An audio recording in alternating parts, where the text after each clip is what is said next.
Hello friends, কেমন আছো সবাই? আশা করি খুব ভালো আছো। আমরা সবাইও খুব ভালো আছি। তো আজকে যেটা নিয়ে এলাম তোমাদের চেনা রেসিপিটা, ফ্রাইড রাইস। এক একজন এক এক টেকনিকে করে, এক এক রকমভাবে করে। তো আমিও আজকে একটু অন্য রকমভাবে করার চেষ্টা করলাম। মানে প্রসিডিওর সব একই, কিন্তু একটু মশলা অন্য রকম দিলাম, সেটাই, আর কিছুই না। তো ফার্স্টে আমি তেল দিয়েছিলাম কড়াইতে, ডিম দিয়েছিলাম। তোমরা চিকেনও দিতে পারো, প্রনও দিতে পারো, কিন্তু আমি ওগুলো কিছু দিইনি, যেহেতু আমার মা খায় না চিকেন।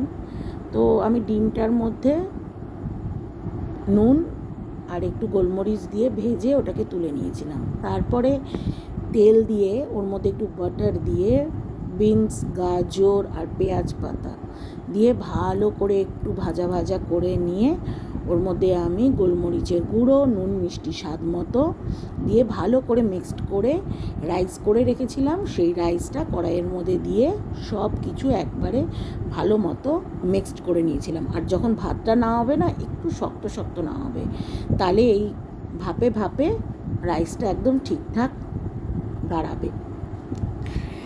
তো আজকের আমার রেসিপি, এর মধ্যে তোমরা চিকেনও দিতে পারো, প্রনও দিতে পারো, সব কিছু দিতে পারো, আমি দিইনি।